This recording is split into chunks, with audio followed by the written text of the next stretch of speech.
Do you ever drive by old, interesting buildings and wonder what used to be there? Us too. Today we're exploring a building right on Central College called Fairchild Hall. This building, known as Fairchild Hall, used to be the building of the Ohio Home for the Aged and Infirm Deaf.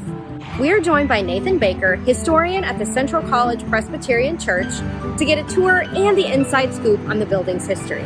Fairchild Hall was built in 1875, and it was part of the Central College Academy.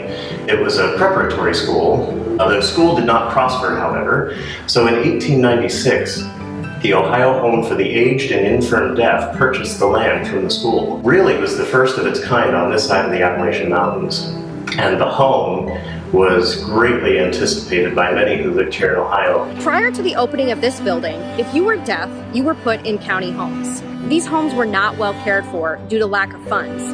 And this wasn't just true for Ohio, but other states as well.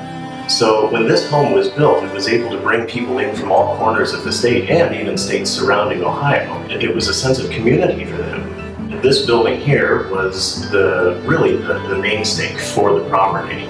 There were other buildings at the time. Main Hall, unfortunately, was demolished in the 1960s. But facilities here, though, it wasn't meant just to be a home where you came and lived out your retirement or your old age.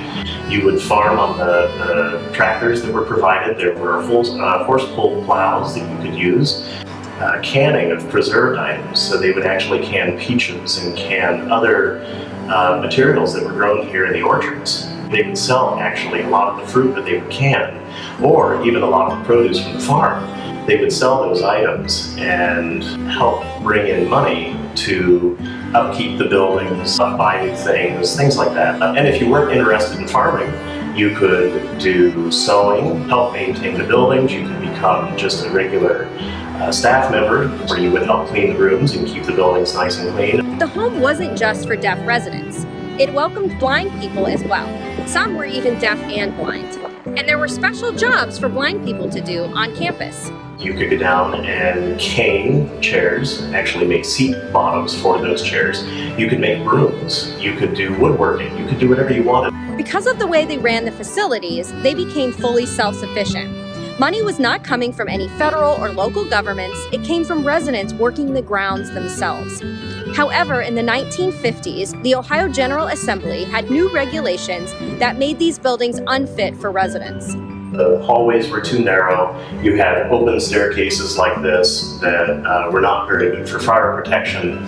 You did not have fire protection beneath the floors. They cut mandatory labor at retirement homes such as this. They were no longer self-sufficient, so they were relying very heavily on the money from the state, and the money was dwindling quickly. Because of these reasons, they couldn't continue operating the way they were. As a result, they opened the Columbus Colony Care Center on Sunbury Road in 1977. So the Ohio Home for the Aged and Infirm Deaf still exists. It's just known as the Columbus Colony today. So what about Fairchild Hall? It's obviously still here, but what did they do with it after 1977? They began leasing out the buildings. In the 1980s, it was to an organization called the Campus. Here, they could experience art therapy. There were one of two rooms that were used to express their feelings, and that was to help them overcome their drug and alcohol addictions. The campus lasted about 10 years, and the building was used by the police for tactical training, including shooting with paint and drills for maneuvering in tight spaces. After that, Fairchild Hall has been empty since 1995. The land was owned by the Ohio School for the Deaf's Alumni Association until it was sold to Central College in 2008. Currently, there are no foreseeable plans for the building. Fairchild has been empty since 1995. Now we look to the future to see what the future holds for the buildings. Thanks for joining us as we explored Fairchild Hall. We'll see you next time.